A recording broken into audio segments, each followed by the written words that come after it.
Hi, this is Lily. Welcome to Live in 4D. My videos are going to be all over the place geographically, background scenes, because I just do them capriciously when the thought and idea comes to mind.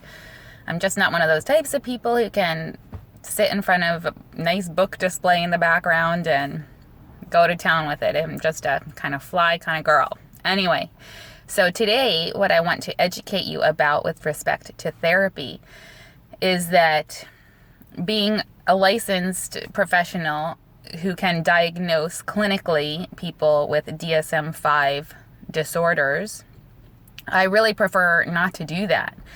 I just don't think that meeting with somebody in a 50-minute period, let alone going to see a psychiatrist where you meet with someone for 20 minutes or less, is a substantial snapshot in order to provide a diagnosis, whatever that may be. So from an insurance standpoint, you get these labels slapped on you. Okay. If you're seeking out medication, however, it's a different story because the medication you're prescribed depends on what label you have. Now, there are some MFTs and or psychologists who work hand in hand with psychiatrists, and that's a more beneficial complementary relationship, especially if the MFT or psychologist gets to learn about who you are as an individual for a longer period of time than 15 to 20 minutes or a 50-minute therapeutic hour. My point with this video is that you really have to be your own psychological advocate. Yes, they are the experts. They have the training. Yes, you are the expert of yourself and of your life. You know yourself best, and you have the most vested interest in your own health.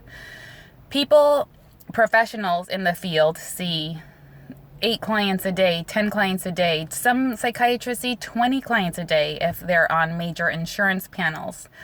No offense to them, you just do not get the dedicated time you deserve. Furthermore, questions start to be asked that are very logical and directive, and you get to become steered down their psychological processes and thoughts with respect to categorical references and putting you into boxed diagnoses.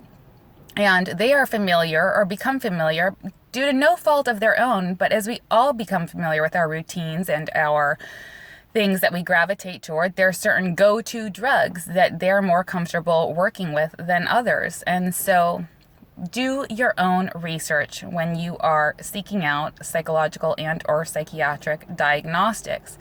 And in terms of the medications that you want or don't want to be on, do your research before going to see a professional. And I'm not saying this so that you get into a debate or an argumentative mode with the individual.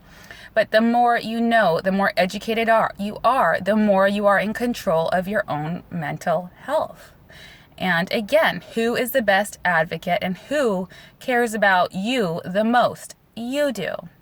So don't put yourself on any less than platform than a trained professional, and don't let them put words in your mouth and steer the conversation to box you into categories that you simply don't belong in. Okay, good luck.